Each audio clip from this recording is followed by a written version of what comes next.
quick note up front. I thought that one of our producers, Colton Haas, had the best take on the horseface situation altogether. He said that perhaps President Trump was just using voice to text, and he said, horseface, and it just messed up. It was Siri's fault. Maybe. Well, we'll get into all of the latest news, but a couple of announcements first. First, if you are in LA this weekend, come see us at Politicon. I'm giving a keynote speech at noon on Sunday, followed by a book signing and a town hall event with the Daily Wire gang.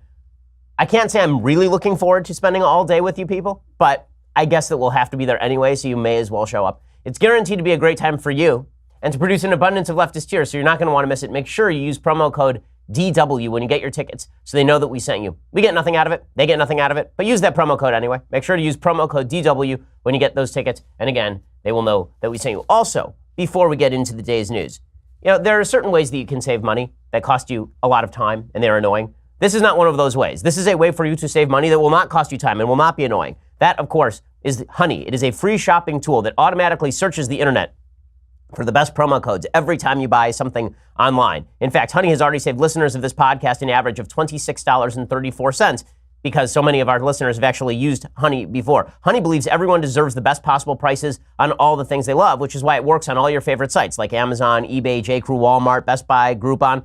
I use Amazon all the time. I buy books and products from Amazon all the time. Honey helps me out nearly every time. It's really spectacular. I've saved significant percentages of money by using Honey. They have 10 million members, over 100,000 five-star reviews. Honey is the money-saving shopper tool that everyone can agree on. Get Honey for free at joinhoney.com/Ben. That's joinhoney.com/Ben. All you do is you go to joinhoney.com/Ben and you register, and then it automatically basically uses all of the best promo codes to get you discounts. Go check it out, joinhoney.com/Ben. Honey is the easiest way to save money while shopping online. Use Honey. Go check it out right now. All right, so I want to talk about a broad issue that is now happening in American politics, and that is a sudden lack of interest in or enthusiasm for capitalism, the greatest system of markets ever devised by mankind, free markets which have raised half the globe from abject poverty in the last 30 years alone, free markets which have created the kind of prosperity in which you get to sit there and enjoy entertaining shows every single night from people like me just by sitting there. Just imagine a world 150 years ago where most people's homes were lit not by electricity but by candlelight, where heat was not a thing, where people died when it was cold outside and died when it was super hot outside, when disease was rampant, when entertainment mainly consisted, if you were lucky, of reading around a fire, but very often consisted of less than that. I mean, the reality is that your life now is so unthinkably great in terms of material prosperity that if somebody were dropped into 2018 from 1870, they would literally not know what had happened. They would think that they were on an alien planet inhabited by a species similar to the one that they knew back home, but in an area of complete material prosperity. They would think they were almost literally in heaven. Remember, like 1 in 4 kids in families were dying in large swaths of Europe, and child mortality in the United States was a lot higher. I mean, today you have a baby, you can pretty much expect that baby to live till the age of 80. This is amazing, amazing stuff, and that has been brought about by free markets and capitalism and entrepreneurialism. So naturally, that means that we're now going to eat free markets, capitalism, and entrepreneurialism. We're going to dump all over them. And there are a bunch of stories today along these lines. The top one that comes to mind is there is one from Kim Kelly over at Teen Vogue. Now, this is an older piece. It's from April of this year, but Teen Vogue tweeted it out again yesterday. It should be noted, Teen Vogue is supported by ad dollars, and they make all of their money by running stories about the latest products that you can buy. But they ran a piece called What Capitalism Is and How It Affects People, and the tweet from Teen Vogue was Why Capitalism Needs to End. Okay, Kim Kelly wrote this at Teen Vogue, so they're trying to teach teenage girls this. Capitalism is defined as an economic system in which a country's trade, industry, and profits are controlled by private companies, instead of by the people, whose time and labor power those companies. The United States and many other nations around the world are capitalist countries, but capitalism is not the only economic system available. Throughout history, other countries have embraced other systems like socialism or communism, so it's important to explore what capitalism actually is. CNN recently reported that 66% of people between the ages of 21 and 32 have nothing saved for retirement. However, according to Salon, the reason many millennials haven't been investing in mutual funds or building up their own financial nest eggs isn't because they're too broke or that they lack personal responsibility. It's because they think our current economic system, capitalism, will cease to exist by the time they are in their 60s. In other words, they think that somebody else is going to come along and pay their bills. Bernie Sanders is going to come out of the sky and pay their bills. Capitalism has become markedly less popular among the younger generations, with the Washington Post noting in April 2016 that in one survey, a majority of young adults aged 18 to 29 said they rejected it outright. And this article goes on to try to explain where capitalism comes from. They say that capitalism is evil because individual capitalists are typically wealthy people who have a large amount of capital invested in business. This is false, okay? Individual capitalists are anyone operating in a free market system and selling their labor or their product of their labor. That is a capitalist. Anybody who is involved in the free market is a capitalist. You don't actually have to be the person who is hiring somebody else in order to be a capitalist. As long as you are investing your capital, even in buying products, that makes you a capitalist.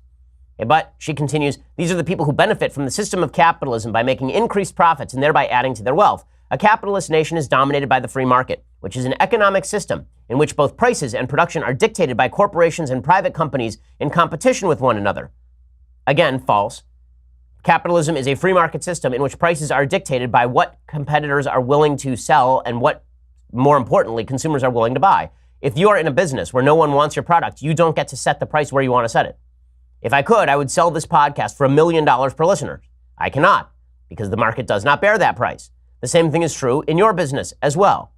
But these basic misunderstandings about the free market lead to the idea that the free market is somehow oligarchic, when in reality, the free market is the most democratic system of property ownership ever devised by humankind. It says that you are the owner of your own labor and your own time. It says that you are the owner of the product of your own hands.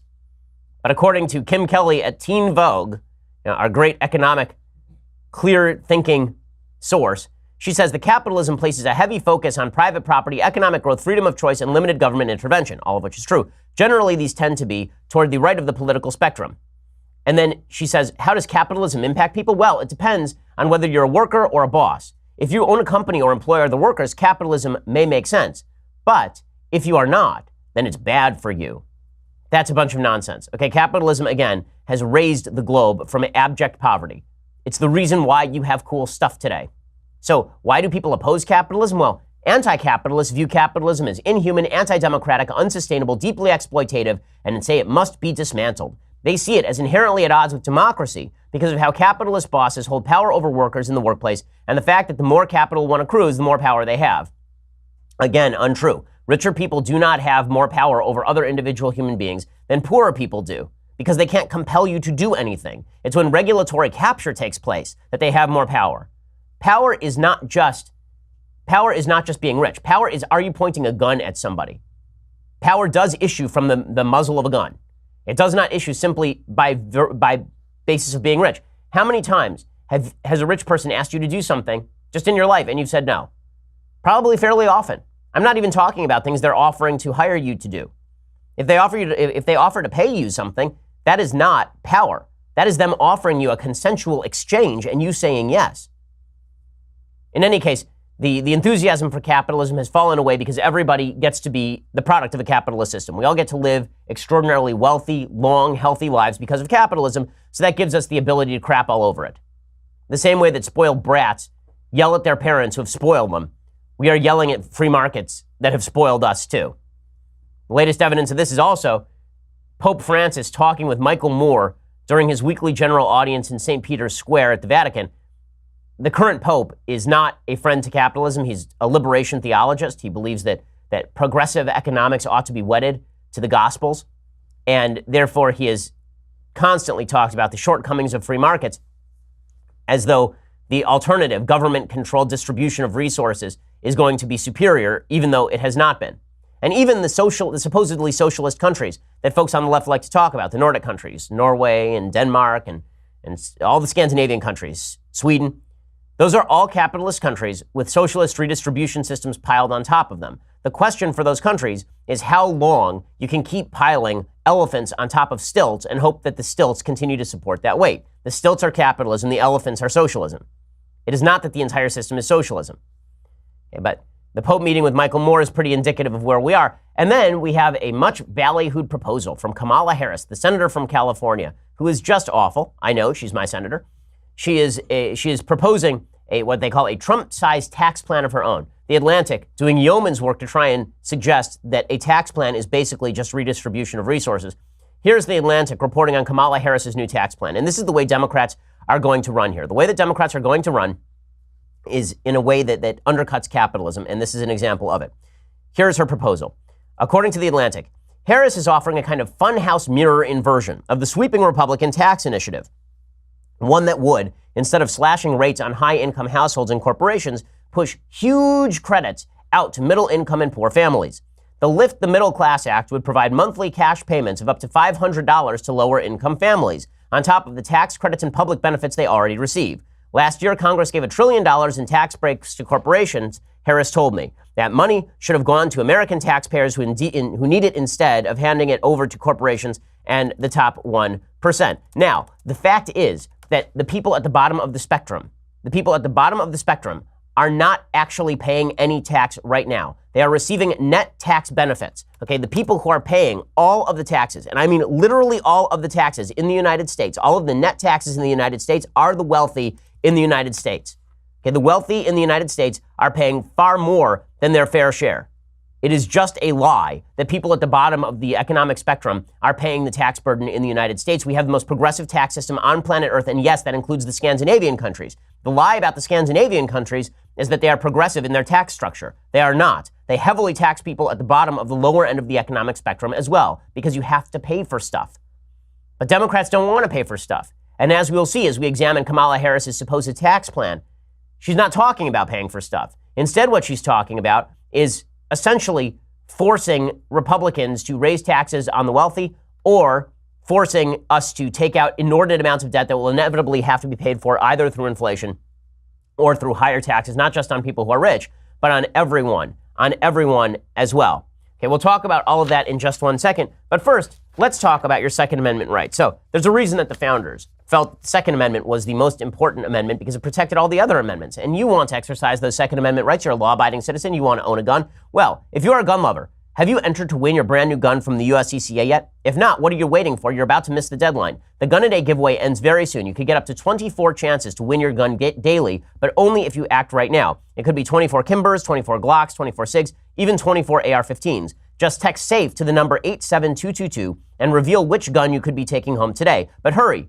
Free guns are not going to last long. Today's gun disappears at midnight today. The USCCA wants to get more guns into the hands of responsible, law-abiding, armed Americans like you, and they are here to help train and protect protectors. So don't put it off. Don't miss your chance. Text SAFE, S-A-F-E, to the number 87222 and enter right now. You have until midnight tonight to win today's gun. Text the word SAFE to 87222 before it's gone forever. That's 87222. Again, text that word SAFE to 87222. Go check it out right now. So Kamala Harris is basically suggesting that this is a tax plan to sign checks to people who don't actually pay taxes. This is the great lie that Democrats and the media are constantly telling about things like the Trump tax cut. When they suggest that it's skewed toward the wealthy, the only reason tax cuts are skewed toward the wealthy is because the wealthy are the only people paying taxes in the United States. People at the lower end of the economic spectrum are not paying income taxes. They're not paying income taxes. Again, the net taxes that are paid by the wealthy, they pay for 97% of all government expenditures. Okay, those in the top half of the income bracket are paying virtually everything. Virtually everything. As of 2015, this was the case. The top 10% of Americans pay 2/3 of the income tax. The bottom 50% of all Americans with an income below the median pay 3% of the total income tax. We have one of the most progressive tax systems in the world. So it's just a lie that people who are rich are not paying their fair share. But Kamala Harris really just wants to pay off a bunch of poor people to vote for her. That's basically her plan. Her proposal joins a growing number of aggressive plans coming from Democrats concerned with economic stagnation, competing to win over younger and more progressive voters, and emboldened by the success of President Trump. They differ in their mechanisms, costs, and effects, but all point to the same Robin Hood goal, not just raising taxes on the rich, but shunting vastly more money to the working classes and the poor. In Harris's case, that means something like $200 billion a year more. Now, again, it is important to notice that in the United States, the amount of benefits that are being received by people at the low end of the economic spectrum, it's tens of thousands of dollars in very many cases. I mean, there have been a lot of studies that have been done on this particular issue, benefits received by people who are lower income in the United States, the numbers are pretty astonishing. Okay, the folks who receive benefits, 49% of the population as of 2011 lived in a household where at least one member received a direct benefit from the federal government. The number of households receiving government benefits has steadily risen over time. And those benefits are almost entirely going to people who are in the lower half of the economic spectrum. So those are the entitlements that include things like Social Security, Medicare, Medicaid, children's health insurance, food stamps, school lunch programs, the earned income tax credits. In 2010, the Tax Foundation found that 60% of Americans were receiving more in government benefits than they paid in taxes. So again, the folks who are receiving the government benefits are now the people that Harris basically wants to give more government benefits to. Now, I'll explain in 1 second why this is a bad idea. So to continue with Harris's tax plan, she's offering as much as $3,000 a year for a single person or $6,000 a year for a married couple on top of existing tax and transfer programs dispersed either as a lump sum tax refund or as a monthly payment. As many as 80 million Americans would benefit. So who is going to pay for all of this? The answer is that they don't care.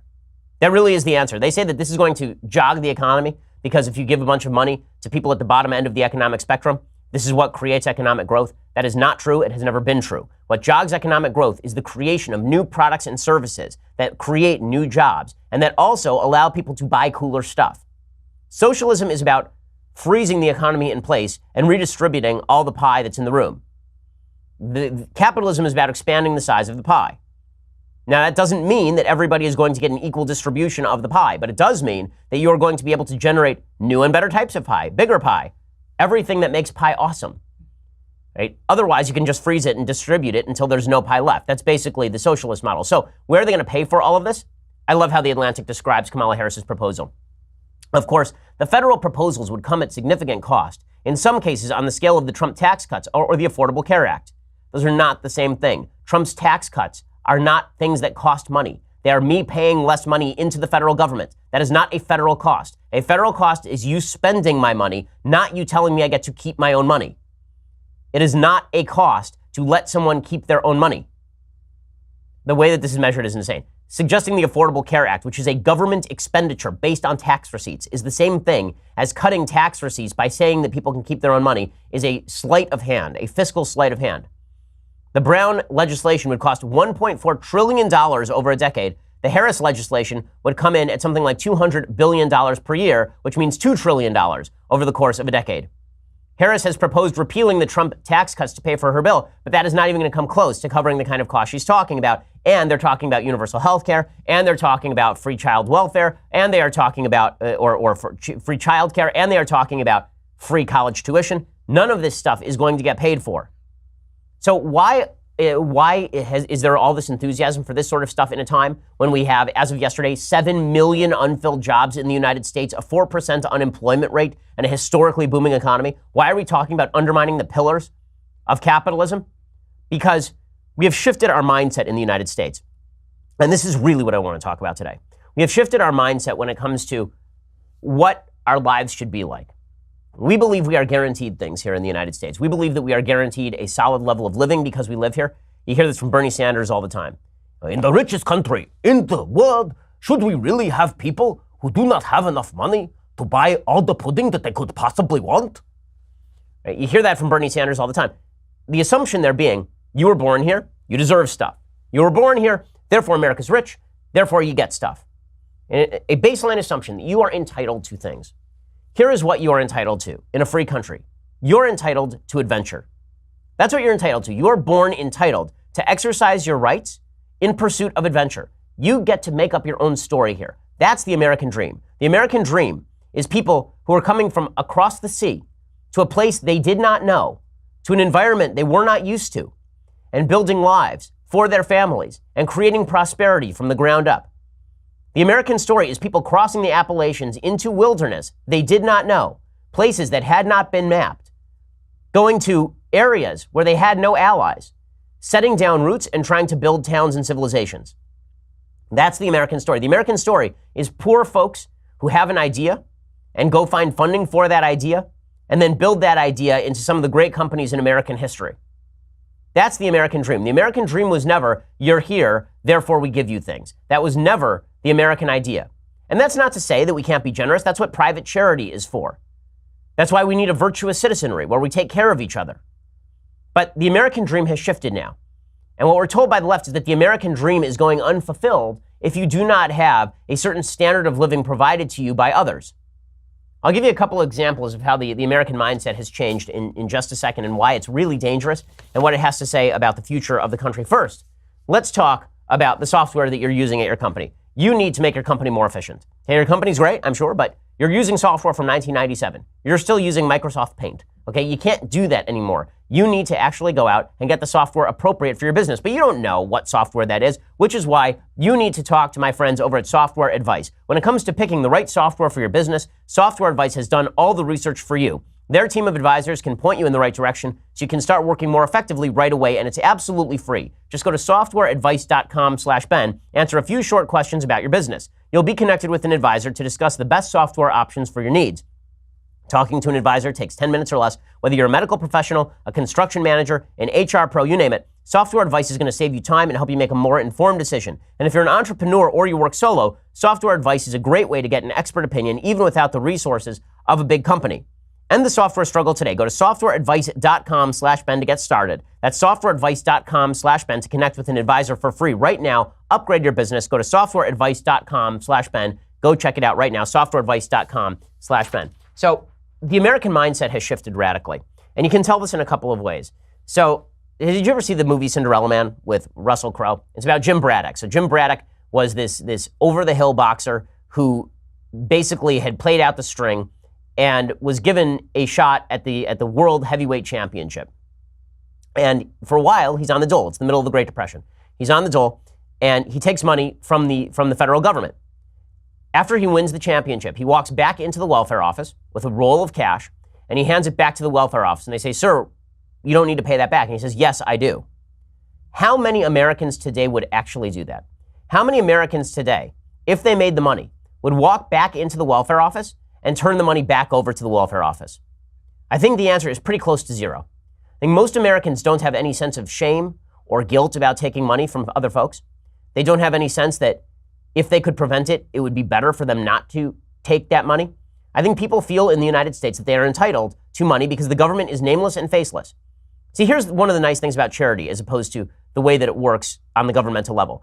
The government makes it seem as though the government is handing you the money. The government has no money of its own. The government is taking from me and giving to you, or taking from you and giving to me, or taking from the future and giving it to us now. The government is not a repository of magical money trees. There is no money forest. But the government presents you with the idea that there is. So when the government signs you a check, you don't have to feel guilty about anything. It's just receiving free money after all. However, when it comes to charity, and there are folks in my community, my Jewish community, who receive charity, they feel terrible about it. You can see that. You can see they feel terrible about it. And I think that's a good thing. I think it's a good thing. I think you should feel bad about taking charity as long as because that's what's going to encourage you to not stay on the dole. It's going to encourage you to get out there and work. It's going to encourage you to make a move toward prosperity so you can pay all those people back. If you see the money that you are receiving as a step toward getting your feet under you once again so that you can pay people back, that's a much better way of viewing money than money is growing for free and that you can just take it no matter at any time at any place. It's just a lack of entrepreneurial spirit. And unfortunately, I think that that's the way that we're going in the United States. That's example number one. Example number two, there's a lot of talk these days, and by the way, this exists as well in places like Norway. So Norway, which is prized, loved by folks on the American left, they ignore the fact that Norway actually has become a place where the work ethic is starting to collapse.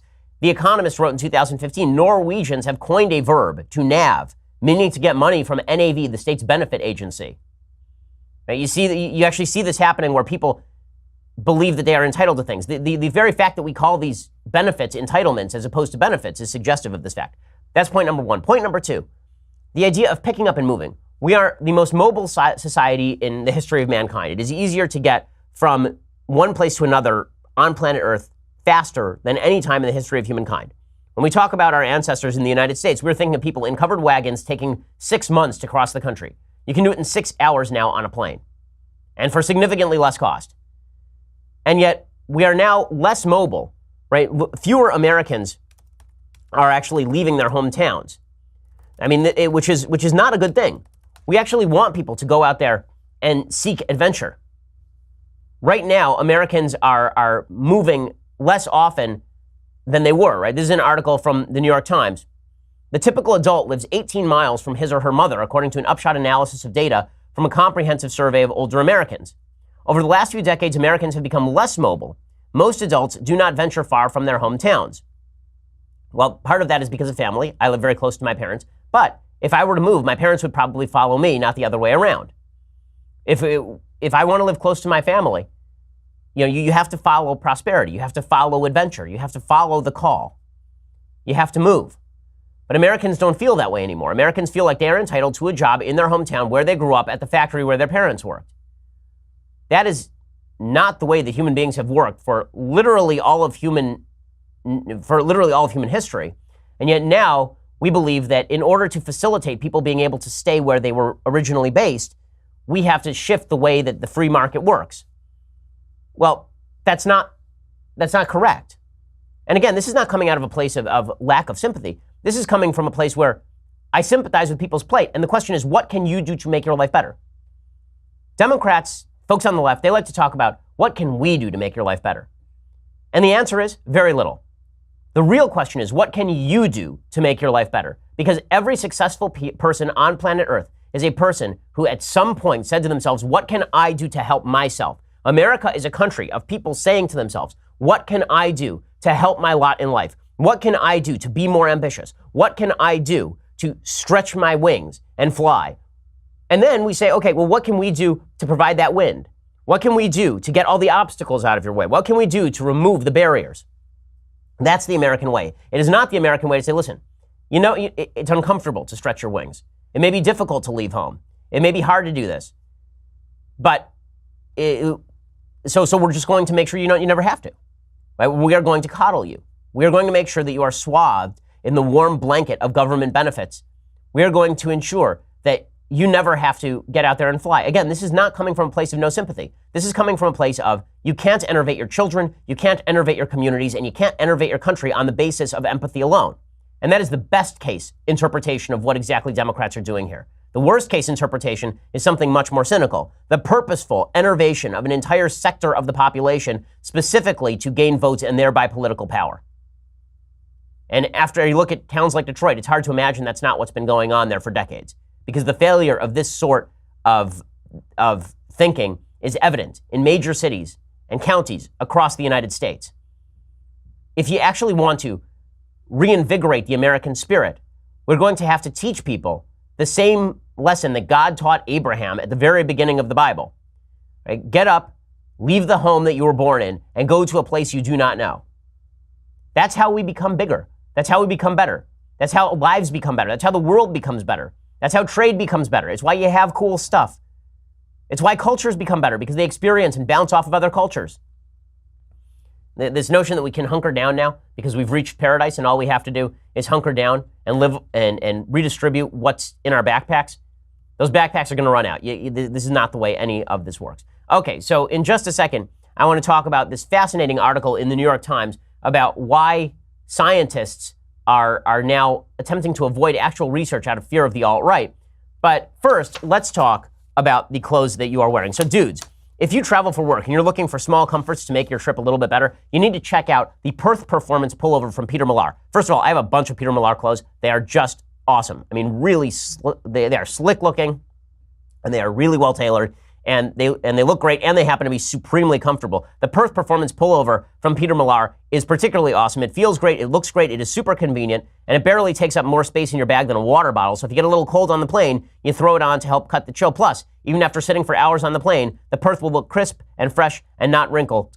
And I wear mine on planes. I mean, it's one of my favorite things to bring on trips with me. Do yourself a favor, get a Perth pullover today. You will definitely thank me. Head over to petermillar.com/Ben to get your Perth today. Be sure to use my link, and you'll receive complimentary shipping and a free hat as well. That's Peter Millar, MILLAR.com/Ben. It's not just the pullover, by the way. I've got Peter Millar shorts that are really stylish and comfortable. I've got a couple of shirts that are great looking shirts. from Peter Millar. I have a pair of slacks from Peter. All their stuff is just terrific. Go check them out. petermillar.com/Ben. And again, when you do that, you get complimentary shipping and a free hat. That's petermillar.com/Ben. Okay, so we have a lot more news coming up, including a bunch of celebrities who decided they don't like fairy tales, which is real weird. So we'll talk about that in just a second. But you're going to have to go over to dailywire.com to subscribe. For $9.99 a month, get the rest of this show live, the rest of Andrew Klavan's show live, the rest of Michael Knowles' garbage show live. Get all of those wonderful things, except for Michael Knowles' show, which is not a wonderful thing. It's more just like the poop on the sandwich. But in any case, get all those things for $9.99 a month. Plus, for $99 a year, get this. The leftist tiers, hot or cold tumbler, is cheaper than the monthly subscription because $99 a year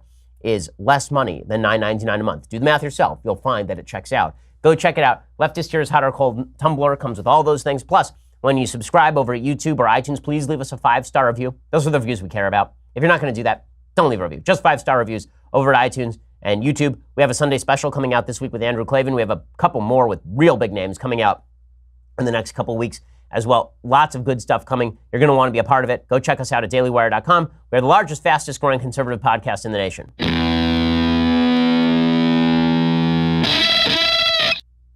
So there's a fascinating article in the New York Times I want to talk about because it speaks to the lack of objectivity when it comes to the intersection with politics. The article from the New York Times is titled, "Why White Supremacists Are Chugging Milk and Why Geneticists Are Alarmed," which is a weird title. And here's what they say. It's from Amy Harmon. "Nowhere on the agenda of the annual meeting of the American Society of Human Genetics being held in San Diego this week is a topic plaguing many of its members: the recurring appropriation of the field's research in the name of white supremacy. Sticking your neck out on political issues is difficult," said Jennifer Wagner, a bioethicist and president of the group's Social Issues Committee, who had sought to convene a panel on the racist misuse of genetics and found little traction. "But the specter of the field's ignominious past, which includes support for the American eugenics movement, looms large for many geneticists in light of today's white identity politics. They also worry about how new tools that are allowing them to home in on the genetic basis of hot-button traits like intelligence will be misconstrued to fit racist ideologies." This is an argument that I have on a pretty frequent basis with a friend of mine, Jane Costin, over at Vox. Jane is black and I think rightly has great sensitivity. I think everybody should have great sensitivity, but I think Jane would suggest that her background contributes to the sensitivity with regard to the racist past of the United States and the racist association between politics and bad science. And so this has led to some serious conversations between the two of us about political correctness, about whether, in fact, there's an appropriate time to talk about IQ, for example, or standardized testing, for example, or about natural differences between men and women. Like, when can you talk about biology without being condemned as a sexist or racist? These are real issues that we have to discuss and take on head on. Unfortunately, the scientific community has decided to quash a lot of actual science because they're afraid that people who are racists are going to take that science out of context and then use that to club into submission a minority group. And that's basically what this New York Times article is about. It says, in recent months, some scientists have spotted distortions of their own academic papers in far-right internet forums. Others have fielded confused queries about claims of white superiority wrapped in the jargon of human genetics. Misconceptions about how genes factor into America's stark racial disparities have surfaced in the nation's increasingly heated arguments over school achievement gaps, immigration, and policing. Instead of long-discounted proxies like skull circumference and family pedigrees, according to experts who track the far right, today's proponents of racial hierarchy are making their case by misinterpreting research on the human genome itself. And in debates that have been largely limited to ivory tower forums, the scientists whose job it is to mine humanity's genetic variations for the collective good are grappling with how to respond. Now, here's the real way to respond to all of this. Put out the science and then defend the science. That's the way to respond to all of this. Instead, the scientists, afraid that their science is going to be misappropriated, misinterpreted, or used for bad reasons, they have decided that they are going to simply quash all of this discussion internally. John Novembre is a University of Chicago evolutionary biologist. He says studying human genetic diversity is easier in a society where diversity is clearly valued and celebrated. Right now, that is very much on my mind. One slide Dr. Novembre has folded into his recent talks depicts a group of white nationalists chugging milk at a 2017 gathering to draw attention to a genetic trait known to be more common in white people than others, the ability to digest lactose as adults. It also shows a social media post from an account called Enter the Milk Zone, with a map lifted from a scientific journal article on the trait's evolutionary history. In most of the world, the article explains, the gene that allows for the digestion of lactose switches off after childhood, But with the arrival of the first cattle herders in Europe some 5,000 years ago, a chance mutation that left it turned on provided enough of a nutritional leg up that nearly all of those who survived eventually carried it. And then the Post shows a snippet of hate speech urging individuals of African ancestry to leave America, saying if you can't drink milk, you have to go back. Well, so what? So what? So they're idiots. One of the great ironies of white supremacists is they're the stupidest people on the planet.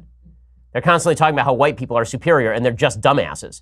That's one of the things that's so funny. It's like, if you're going to proclaim white superiority, then you really should send your best. But as President Trump would say about Mexico, they're not sending their best.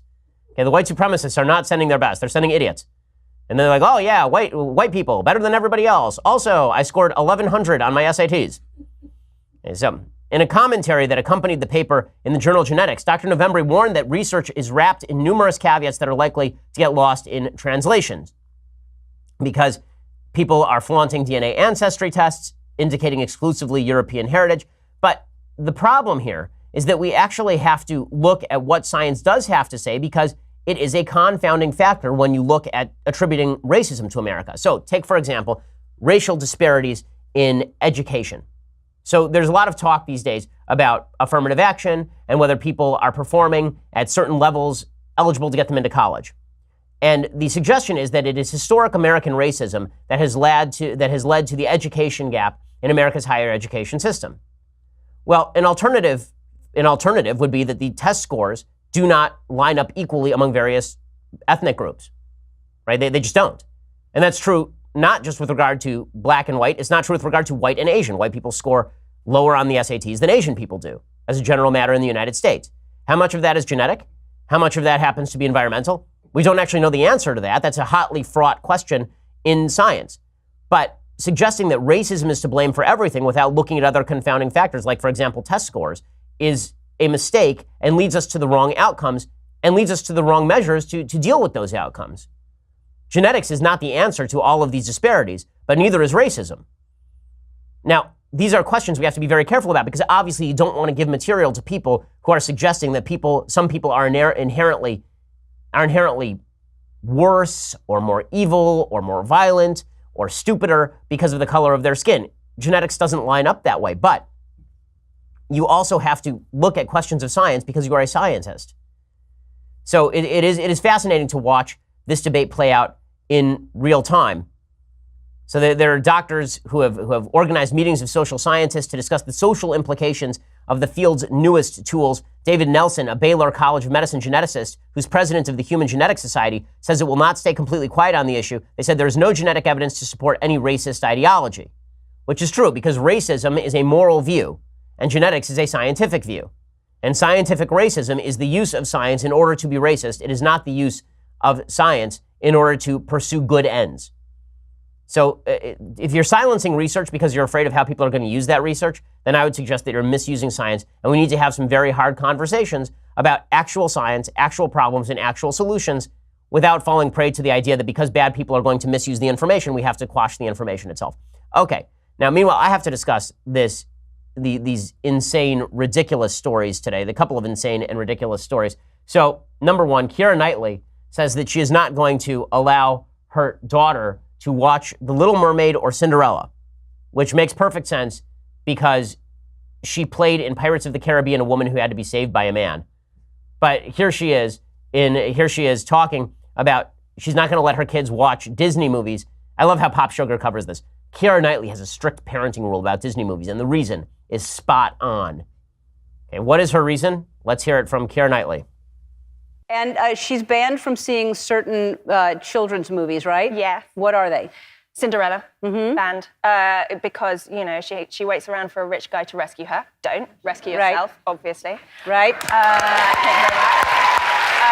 And this is the one that I'm quite annoyed about, because I really like the film, but Little Mermaid. I mean, the songs are great, but do not give your voice up for a man. Hello? Wow.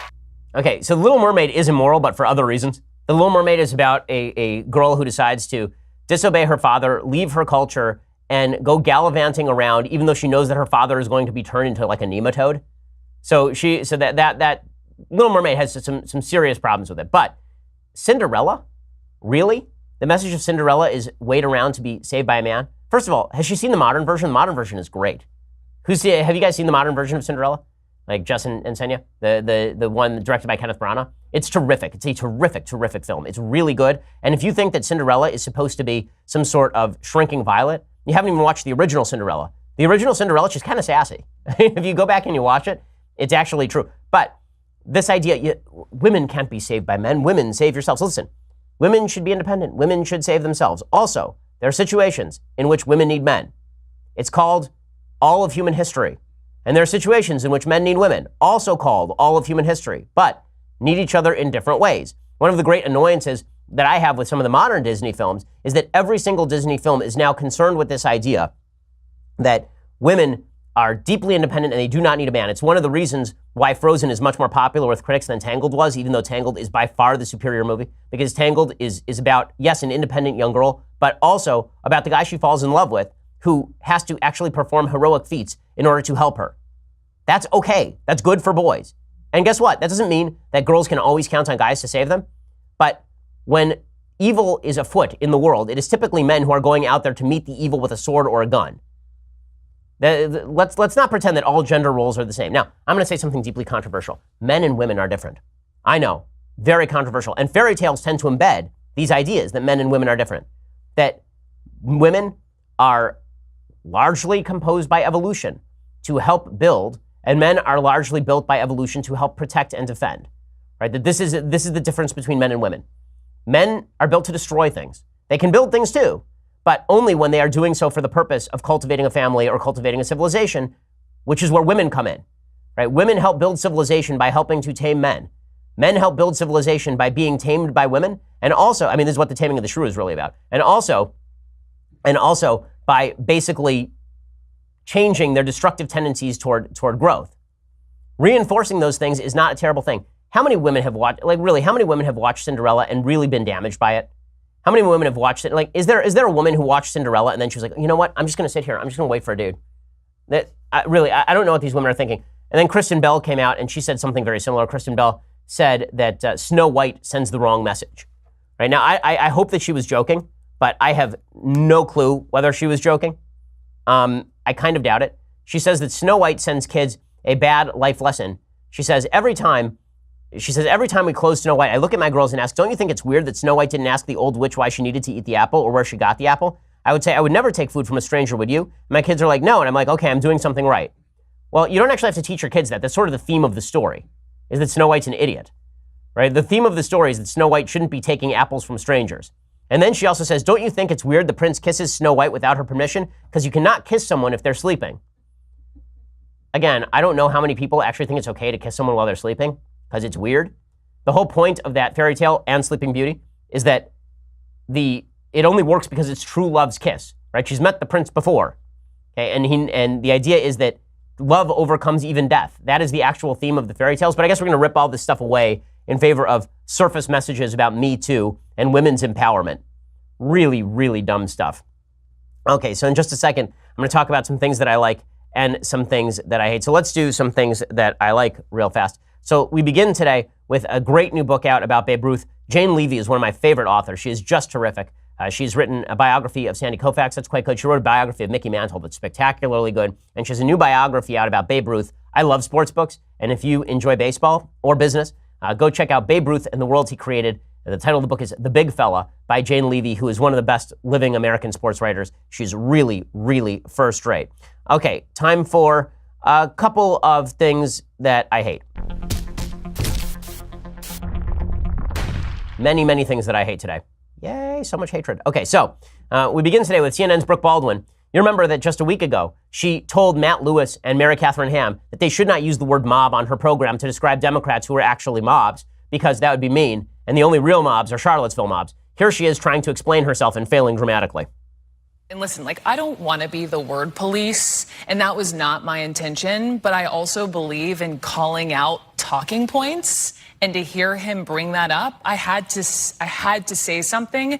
And honestly, at the end of my day, I'm sure you check your Twitter too, and if I have irked the left and the right, then I've done my job. Okay, so yeah, she doesn't irk the left ever. When's the last time you heard the left go, yeah, Brooke Baldwin really irks me? So I'm not sure where the I irk both left and right comes from. So media bias just on full display. Speaking of media bias on full display, there's an article at NBC News today by Alex Seitzwald, who is a good reporter. I've dealt with him a little bit. He used to work, I believe, for Slate. Is that right? Well, now he has an article, and this article is not a good article. It is called Beto-mania, Why Democrats Are Crazy for Their Authentically Cool Senate Candidate. When is the last time you heard about a Republican candidate losing by near double digits in a blue state? And there was a lot of talk about how cool he was. And the media were fawning over him. Now, this is not the first time that we've seen this. Right? They did the same thing with Wendy Davis. She was the cool kid, and then she lost by 20 points to Greg Abbott in Texas. And there was John Ossoff in Georgia 6. He was the cool guy. And then he lost in Georgia 6 to Karen Handel, a woman I know, but who's a very generic congressional candidate who'd run a couple of races statewide before and lost. But there were all sorts of articles. John Ossoff, the wave of the future. Have you heard of John Ossoff since? What's he been doing? The best part of that story was that John Ossoff basically got conned into marrying his girlfriend to run for Congress. Like, he hadn't married her for 6 years. And then he was like, well, maybe I'll win if I marry her, which got to be flattering to her. And then he lost. Oops. Well, now they're writing full articles about Democrats are crazy for Beto. Which part of it about Beto was the really great part? The part where he pretends to be Hispanic by using the name Beto when his actual name is Robert O'Rourke? Or the part where he drove over a median line while drunk, plowed into a truck, and then tried to drive away when he was 26? Which is the best part, you think, about Beto O'Rourke? But the Democrats are really in love with him. And there's this whole long article about the wonders of Beto O'Rourke. He's just spectacular. Jim Messina, former Hillary staffer, says people are motivated by him as a political leader and a human being. He's authentic and luckily authentically cool. For him to play air drums to The Who or skateboard is both authentic and cool. People want to hang out with him. Okay, so here's something about people who are authentic and cool. Okay, well, I remember when the right tried to do this with Marco Rubio, and I like Senator Rubio, but I remember when they're like, Marco Rubio listens to rap. That makes him cool. And, okay, how do you do, fellow kids? Okay, Beto O'Rourke is how many years old? How old is Beto O'Rourke? He's 46 years old. If you're skateboarding when you are 46 years old, you're no longer cool. You get banned from the city park for being a creep. Okay, really. He's a skater. Like, at least when Bill Clinton was trying to be cool, he was playing the saxophone or something, which is something you can do as a middle-aged person and not look ridiculous. But if you're 46 years old and you got your long, wavy hair, man, you're just riding around on your skateboard and you're playing air drums to The Who, like, the only time you play air drums, if you are an adult human, is when you have children to amuse your kids. Right? Like, I airband in the car to amuse my 4.5-year-old because she thinks that it's very funny. I don't do it in public because I'm so awesome, because I play violin in public, right? I mean, come on. It's not, I don't even know, just ridiculous. So, well done, media, just doing yeoman's work. Joy Behar also contributing to the media's wonders this week. She said that Trump is teaching Americans to be sexist, racist bullies, as opposed to the media, who have been teaching Americans to care about whether somebody is 1024th Native American, and teaching everyone that men are evil and ought never to be listened to in any case. Here's Joy Behar screeching at you from The View. I know, every time I criticize The View, I lower my chances of being on the show, but there's only so much I can do to steer clear of this particular fray. This guy is training American kids to disrespect women, say they call them names, to be racist in many ways, to be bullies, even though his wife says be best and don't bully. We're a country filled of independent thinkers. Okay, number one, I think that the idea of president as moral leader sort of collapsed with Bill Clinton. I think that's been true for 20 years. If you're looking at the president and saying, I wish my child would act like the president, first of all, you should only say that you wish your child would act like a person you think your child should act like, not based on the position. It's like saying, I wish that my child would act like the CEO of Exxon. Well, it sort of depends on who the CEO of Exxon is. If it turns out the CEO of Exxon is a good guy, great. If it turns out the CEO of Exxon is a scumbag, then that's probably a bad idea.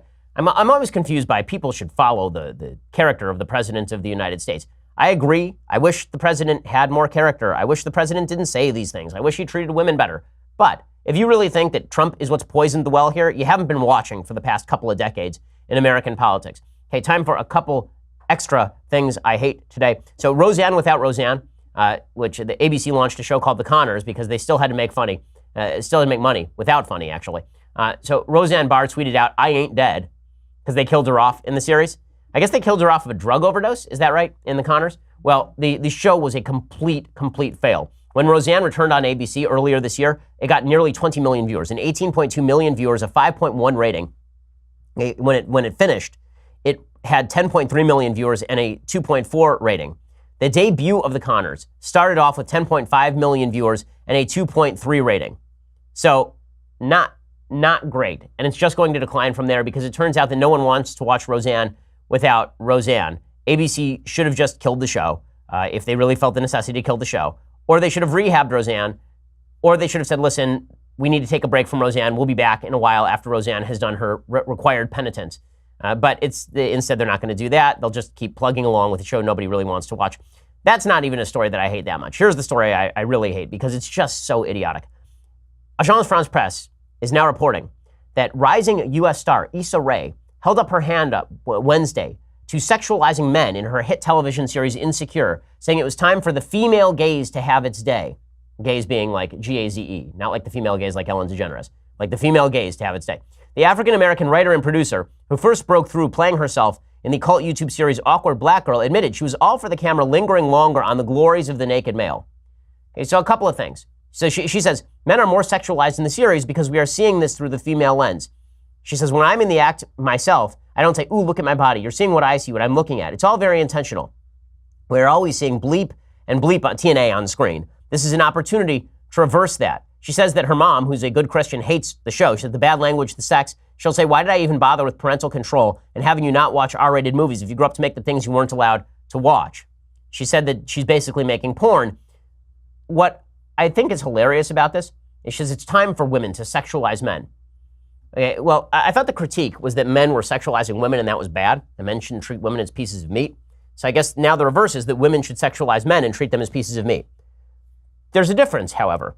When women are sexualized by men and treated as pieces of meat, they don't like it. Okay, this is one of the great objections, the correct objections of the Me Too movement. Don't treat me like a piece of meat. Don't sexualize me. Don't treat me as though I'm just a sexual object. Fair enough, correct. How do you think men react to being sexualized?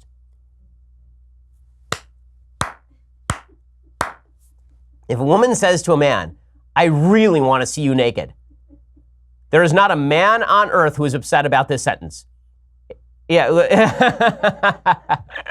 Like really, men do not operate in the same way that women do, and only idiot radical feminists think differently. If a man says to a woman in a bar, I want to see you naked, she is insulted and throws a drink in his face. If a woman says to a man in a bar, I want to see you naked, the man says, okay, where do we go? That's really how that goes. And there's a 1989 study, it's still my favorite social science study ever. There's a 1989 study in which these college professors sent an attractive woman into a bar to ask 100 men whether they wanted to go home with her for the night. 75 of the 100 men said yes. Okay, then the same study authors sent a man into the bar to ask 100 women whether they wanted to go home for the night. How many women said yes? Zero. So when radical feminists are like, it's time for us to start sexualizing men are like, go for it, man. We've been waiting for this for generations. Like, go for it. But again, if you are convincing women that you are somehow acting in equality to men, it's going to work out well for you. It ain't going to work out well for you. Okay, it's not going to work out well for you because it turns out you'll just be used and abused by a bunch of men. And in the end, you are not acting authentically the way that you actually feel about sex. You are acting as people are telling you to feel about sex. And that means that you are probably going to feel emotionally empty afterward. Now, maybe there are some people who are very into the casual sex and they like to sexualize men and everything works out great. I'm not talking to you, and I really mean you, like it's one person. I'm talking about all the other women on planet Earth who attach emotional intimacy to sex. Because there's other studies that demonstrate that women have better sex in emotionally intimate situations. Sex with strangers does not work the same way for men and women because this is what evolution teaches us. Again, this is not me subjectively trying to promulgate my traditionalist views on sex on women. Evolutionary biology is not in favor of women having random promiscuous sex with strangers. It leads to the genetic offspring of idiots. Really, this is why women are more sexually selective than men. And this is true in every sexually dimorphic species, basically. So again, go for it. You want to do this, all you, enjoy. But let's not pretend that this is in any way going to forward the enjoyment or happiness of women. It's really, really asinine. Okay, so we will be back here tomorrow with all the news. Plus, is today Thursday? Man, it's been a long week. So tomorrow's a Friday. That means it's mailbag time, and you can ask all your questions. So be a subscriber at dailywire.com to get those questions in right now. And we'll see you here tomorrow. I'm Ben Shapiro. This is The Ben Shapiro Show.